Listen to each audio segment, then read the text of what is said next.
Hello students, today we are going to discuss a reconstruction of chapter 3 history Nazism and the rise of Hitler. इससे पहले हमने discuss किया था the destruction of democracy कि किस तरीके से हिटलर पावर में आते हैं और पावर में आने के बाद कैसे वो डेमोक्रेटिक जो स्ट्रक्चर है रूल है उसको डिसमेंटल करते हैं एंड आफ्टर दैट वो किस तरीके से डिक्टेटरशिप कंट्री में लाते हैं right and now we are going to discuss reconstruction. तो रिकंस्ट्रक्शन हम देखेंगे इकोनॉमिक रिकंस्ट्रक्शन एंड किस तरीके से हिटलर पॉलिटिकल रिकंस्ट्रक्शन करते हैं जर्मनी के अंदर right. And for this Hitler assigned the responsibility of economic recovery to the economist Jalmar Sech, who aimed at full production and full employment through a state fund work creation program. तो इसके लिए वो जैलमर सेच को क्या करते हैं appoint करते हैं जो कि एक इकोनॉमिस्ट थे राइट. तो जैलमर सेच ने उनको बताया कि हम ऐसा करते हैं कि एक state fund work creation program के चलते हम फुल प्रोडक्शन पे जोर देंगे और उससे क्या होगा लोगों को एम्प्लॉयमेंट मिलेगा जिससे डेवलपमेंट होगी. हम फंड्स कलेक्ट करेंगे मींस हम लोन्स लेंगे और लोन्स से अपनी कंट्री में प्रोडक्शन वर्क करेंगे जिससे लोगों को एम्प्लॉयमेंट मिलेगा और उनके पास पैसा आएगा. And this project produced the famous German superhighways and the people's car, the Volkswagen. ये स्टूडेंट्स तो उन्होंने प्रोड्यूस क्या किया जर्मन हाईवेज बनाने शुरू कर दिए. हाईवेज बनाएंगे तो कम्युनिकेशन ईजी हो सकेगा. अपनी जो सोल्जर्स हैं वो एक जगह से दूसरी जगह ईजिली आ जा सकेंगे राइट. और उन्होंने पीपल्स कार बनाई वॉक्सवैगन जो कि आज भी आप देखते हो राइट. तो उनको पीपल्स कार भी बोला गया. तो इस तरीके से उन्होंने प्रोडक्शन वर्क स्टार्ट किया और लोगों को एम्प्लॉयमेंट देने का जो वादा किया था वो भी एक तरह से पूरा हुआ. नेक्स्ट इज अब ये तो था इकोनॉमिक क्राइसिस को ठीक करने के लिए उन्होंने इकोनॉमिक रिकंस्ट्रक्शन किया राइट. एंड नेक्स्ट पैराग्राफ में हम देखेंगे कि किस तरीके से पॉलिटिकल रिकंस्ट्रक्शन हुआ. In foreign policy also, Hitler acquired quick success. In foreign policy also, Hitler acquired quick success. तो हिटलर को फॉरेन पॉलिसी के चलते उनको काफ़ी अच्छी सक्सेस मिली कि फॉरेन ट्रेड पे ज़ोर देकर ही pulled out of league of nation in 1933.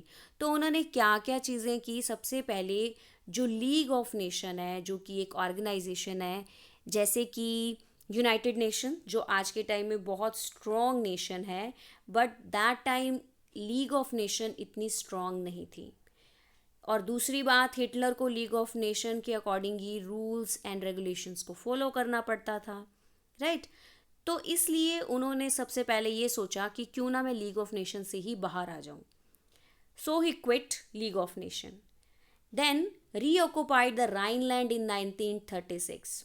Rhineland जो कि फ्रांस का एक एरिया है you know very well Ruhr river का रीजन का वो एरिया जिस पे जो फ्रांस ने ऑक्यूपाई किया था राइट. तो उस चीज़ को उस एरिया को जर्मनी ने हिटलर ने रीऑक्यूपाइड किया and then integrated Austria and Germany in 1938 under the slogan one people one empire and one leader. Means अब उन्होंने क्या किया जो ऑस्ट्रिया एंड जर्मनी ऑस्ट्रिया में वो पैदा हुए थे एंड जर्मनी के वो चांसलर थे राइट. तो पहले भी हम बात कर चुके हैं कि ऑस्ट्रिया और जर्मनी के जो सेंटिमेंट्स हैं और कल्चर है वो काफ़ी मिलता जुलता था. तो उन्होंने इनको इंटीग्रेट किया एक ही कंट्री में मिला लिया गया और इस स्लोगन के चलते कि one people one empire and one leader. और लीडर कौन थे इनके Hitler. He then went on to wrest German speaking Sudetenland from Czechoslovakia and gobble up the entire country. उसके बाद जो सुडेंटलैंड का जो एरिया था चेकोस्लोवाकिया का, उसको भी इन्होंने अपने एरिया में मिला लिया। सुडेंटलैंड में क्या था, वहाँ पर बहुत ज़्यादा जर्मन स्पीकर रहते थे, राइट। तो उसको भी अपनी कंट्री का एंटायर पार्ट बना लिया। In all of this he had the unspoken support of England which had consider the Versailles verdict too harsh. अब इतने सारे चेंजेस हिटलर अपनी कंट्री में ला रहे थे और आसपास के एरिया को ऑक्यूपाई कर रहे थे। इन केसेस में हिटलर जैसी जो इतनी स्ट्रॉन्ग कंट्री थी वो चुप रहती है। वो इसलिए चुप रहती है क्योंकि उनको लगता था कि ठीक है, जो वर्साइल की ट्रीटी है वो जर्मन एरियाज के पीपल के साथ बहुत ज़्यादा हार्श हो गई थी, तो इसके चलते वो चुप रहे, right. So these quick successes at home and abroad seem to reverse the dynasty of the country। और इन सब के चलते एक जो जर्मनी है, जो कंट्री है, वो काफ़ी सक्सेसफुल रही। इस चीज़ में उनको काफ़ी सक्सेस मिली और कंट्री की जो डेस्टिनी थी, उसका जो भाग्य था वो क्या हो गया, फिर से रीबिल्ड हो रहा था, राइट। अब क्या था, अब क्योंकि फॉरेन पॉलिसी के चलते, पॉलिटिकल रिकंस्ट्रक्शन के चलते अब हिटलर काफ़ी स्ट्रोंग हो चुके थे, राइट। ऑस्ट्रिया जर्मनी को वो मिला चुके थे, राइनलैंड का एरिया उन्होंने रीऑक्यूपाई कर लिया था, राइट। तो अब एक पावरफुल कंट्री थी। अब पावरफुल कंट्री थी तो हिटलर अब किसी के साथ भी क्या कर सकते थे, लड़ने के लिए वो तैयार थे। तो अब वो वॉर कर सकते थे। क्यों? क्योंकि उनकी पॉलिसी ही यही थी, right. Now coming to the next paragraph. Now अब क्या होता है, एक सेकेंड वर्ल्ड वॉर का एक बेस कह सकते हैं तैयार होता है। हिटलर डिडंट स्टॉप हेयर, नहीं रुकते। सैचे had advised Hitler against investing hugely in rearmament as the state still ran on deficit financing. तो उधर से जो हैजलर स्वेच होते हैं वो हिटलर को एडवाइस करते हैं कि हमें rearmament क्या होता है, आर्म्स को सपोर्ट करना, right, to replace the arms. तो वो क्या कहते हैं कि रिप्लेस करना, सॉरी, कि हमें आर्म्स को, क्योंकि हिटलर क्या चाहते थे कि ज़्यादा से ज़्यादा आर्म्स बनाने के फेवर में थे। वो कहते थे जितने हथियार होंगे हम उतने ही एक्सपेंशन कर सकेंगे, टेरिटरीज को जीत सकेंगे। पर सैचे अभी कहते थे कि हम इसमें इन्वेस्ट नहीं कर सकते, जिससे कि क्या हो रहा है, हमारी जो फाइनेंसिंग है उसमें कमी होगी, राइट। तो हिटलर को ये चीज़ पसंद नहीं आती। तो cautious people however had no place in Nazi Germany. तो ज़्यादा समझदार लोगों की भी ज़रूरत नहीं होती। तो सैच हैज़ टू लीव। तो सैच को क्या करना पड़ा, जर्मनी छोड़ना पड़ा, वहाँ से जाना पड़ा। Hitler choose war as the way out of the approaching economic crisis. अब हिटलर ने किसको चूज़ किया, वॉर को चूज़ किया। अब वॉर को क्यों चूज़ किया, इकोनॉमिक क्राइसिस को पूरा करने के लिए, कि जो भी हमारी कंट्री के अंदर इकोनॉमिक क्राइसिस हैं उसको हम तभी ठीक कर सकते हैं जबकि हम टेरिटरी का एक्सपेंशन करेंगे। और टेरिटरी के एक्सपेंशन करने के लिए हथियारों की ज़रूरत थी और आर्म्स की ज़रूरत थी, right. So resources were to be reaccumulate through expansion of territory. Then in September 1939 Germany invaded Poland. अब क्योंकि टेरिटरी का एक्सपेंशन करना था तो उन्होंने जो आपास का पोलैंड का जो एरिया था उस पर क्या कर दिया, अटैक कर दिया। किसने, जर्मनी ने। और सितंबर 1939, यू नो वेरी वेल, जो सेकेंड वर्ल्ड वॉर है वो इसी डेट से क्या होता है, स्टार्ट होता है, राइट। 1939 टू 1945 तक सेकेंड वर्ल्ड वॉर चलता है।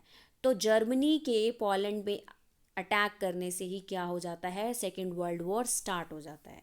कैसे, they started a war with France and England. France and England के साथ कैसे, क्योंकि जो फ्रांस एंड इंग्लैंड जैसी कंट्री थी उन्होंने क्या किया होता है, पोलैंड के साथ अलायंस की होती है, ठीक है। तो उस एलायंस के चलते, उस पैक्ट के चलते उनको पोलैंड का साथ देना था। और इधर से जो जर्मनी थी उन्होंने एक ट्री पार्टी एक्ट पास किया। उसके चलते in September 1940 a tri party pact was signed between Germany, Italy and Japan. इधर से जर्मनी के जो अलग से पावर्स थी, उनके साथ की कंट्रीज थी, उनके साथ उन्होंने ट्री पार्टी पैक्ट जो था वो साइन किया। ट्री पार्टी मीन्स जो कि done by three parties, right, which were Germany, Italy and Japan, ताकि strengthening Hitler's claim to international power, ताकि उनकी जो पावर है उसको क्या किया जाए, स्ट्रॉन्ग किया जा सके। Puppet regime supportive of Nazi Germany was installed in a large part of Europe, and by the end of 1940, Hitler was at the pinnacle of his power. अब क्योंकि नाजी जर्मनी के जो बाकी की रिजीम्स थी, पपेट रिजीम्स थी, जो कि उनको सपोर्ट करती थी, तो उनके चलते एंड तक 1940 के एंड तक हिटलर इतना पावरफुल हो गया कि वो एक अपने पिनेकल मीन्स हाईएस्ट पॉइंट पे था अपनी पावर के, right. Coming to the next paragraph. So Hitler now moved to achieve his long-term aim of conquering Eastern Europe. Here अब हिटलर क्या करना चाहता था, ईस्टर्न यूरोप को जीतना चाहता था, राइट, क्योंकि अब उसने क्या करना था, एक्सपेंशन करना था। पोलैंड का कुछ पार्ट तो वो ले ही चुका था। He wanted to ensure food supplies and living space for Germans. तो वो ये भी चाहता था कि जर्मन्स के लिए प्रॉपर ये चीज़ें अवेलेबल हो, एंड तो इस चीज़ की एश्योरिटी भी रखना चाहता था। उसके लिए टेरिटरी चाहिए, उसका ये मानना था कि ज़्यादा टेरिटरी होंगी तो अच्छे से फूड सप्लाई और ज़्यादा लिविंग स्पेस जर्मन पीपल को मिल सकेगा। He attack the Soviet Union USSR, Russia पे उसने अटैक किया इन जून 1941। तो ये उसकी एक बहुत बड़ी ब्लंडर मिस्टेक थी। तो होता क्या है, in this historic blunder, Hitler exposed the German Western Front to British aerial bombing and Eastern Front to the powerful Soviet armies. The Soviet Red Arms inflicted a crushing and humiliating defeat on Germany at Stalingrad, and after this, the Soviet Red Army hounded out the retreating German soldiers until they reached the heart of Berlin, establishing Soviet hegemony over the entire Eastern Europe for half a century thereafter. तो इस paragraph को हम पहले map से समझेंगे, तभी आपको ये चीज़ क्लियर होगी। तो कैसे अटैक करता है, yes, look at this map. तो होता क्या है, जर्मनी, ये जो एरिया है ये सारा जर्मनी का है, जर्मनी, और ये वाला जो एरिया है वो रशिया का है। जर्मनी सबसे पहले पोलैंड का ये वाला एरिया क्या करता है, अटैक जब करता है तो उसको अपने कब्जे में कर लेता है, राइट। आफ्टर दैट वो क्या करता है जर्मनी, इसके बाद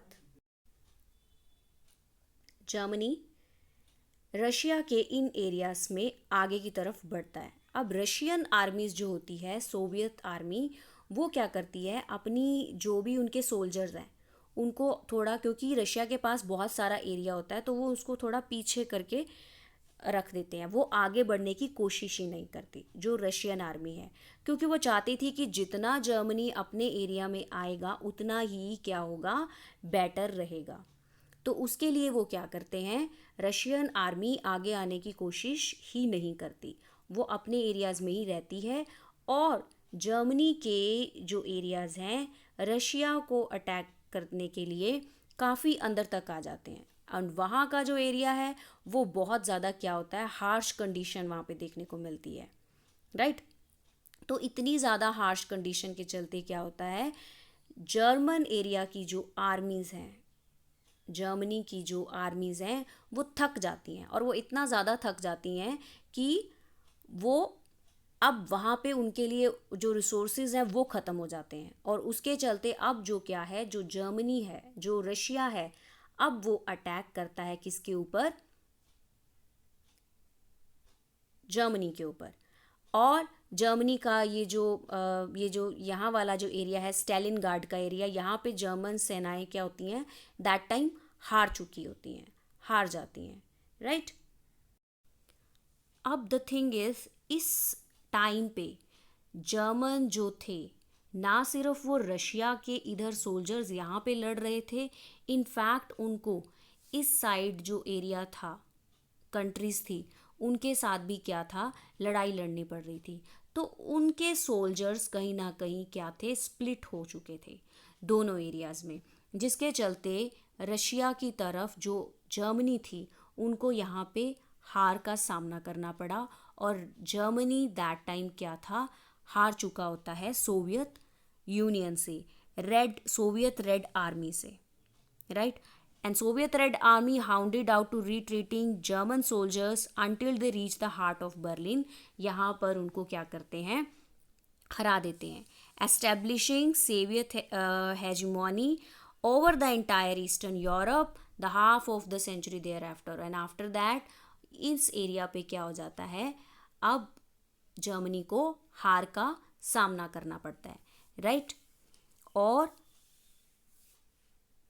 जो जर्मनी है उसको ये प्रॉब्लम दैट टाइम क्या करनी पड़ती है, ये एक बहुत बड़ी उसकी ब्लंडर मिस्टेक थी जो उसने यूएसएसआर पर अटैक करने की सोची, और वो भी उसके एरिया में ही जाकर, जो कि एक बहुत बड़ा रीजन था, बहुत बड़ा एरिया था, राइट। नाउ और अब इधर से mean while the US had resisted involvement in the war. अब यूएस जो था वो कि वॉर में इन्वॉल्व नहीं होना चाहता था। It was unwilling to once again face all the economic problems that the first world war had caused. अब क्योंकि वो इसलिए यूएस एंटर नहीं करना चाहता था क्योंकि जो भी economic problem first world war के चलते आई थी वो सेकेंड वर्ल्ड वॉर में उन्हीं चीज़ों को फेस नहीं करना चाहता था। But it could not stay out of the war for long, पर वो दूर नहीं रह सका वॉर से। क्यों? The main reason was Japan, क्योंकि जापान ने किसके साथ एग्रीमेंट किया होता है, जापान ने जर्मनी के साथ एग्रीमेंट करता है, राइट। तो जर्मनी जापान को बोलता है कि वो ईस्ट की तरफ अपनी पावर को क्या करे, एक्सपेंड करे। Japan was expanding it's power in the east and it had occupied French Indo China and was planning attacks on US naval base in Pacific. जो उनका यूएस का नेवल बेस है वहाँ पर क्या करता है, जापान क्या कर देता है, बॉम्बिंग कर देता है, उस एरिया पे अटैक कर देता है, राइट। तो जिसके चलते यूएस को अब क्या करना पड़ता है, सेकेंड वर्ल्ड वॉर में एंटर करना पड़ता है। When Japan extended its support to Hitler and bomb the US base, जो उनका यूएस बेस होता है विच इज़ पर्ल हार्बर, ये इसका नेम है, the US enter the second world war and the war ended 1945 with Hitler's defeat and the US dropping the atom bomb on the Hiroshima और Nagasaki also in Japan. तो होता क्या है, अब क्योंकि अब यूएस एंटर कर चुका होता है तो अब जर्मनी, इटली, जापान को हार देखने पड़ता है। और जापान में, और जो सेकेंड वर्ल्ड वॉर है इसका and he Japan, Hitler, Germany, Italy and Japan की हार से होता है। और एंड में मई 1945 में जो जापान पर हिरोशिमा एंड नागासाकी पर यूएस जो एटम बॉम्ब गिरा देता है उससे सेकेंड वर्ल्ड वॉर ख़त्म हो जाता है। सो अब आपको वही फर्स्ट पेज आपको रिकॉल करना होगा। From this brief account of what happened in the second world war we now return to Helmuth and his father story, a story of Nazi criminality during the war, कि second world war में क्या होता है and after that हेलमथ और father की story पर ही हम वापस आएंगे। और अभी हम और भी बहुत सारी चीज़ें देखेंगे कि नाजी कितने क्रूएल थे, उनकी क्रिमिनलिटी देखेंगे ड्यूरिंग द वॉर, ये सब चीज़ों को भी हम पढ़ेंगे, राइट।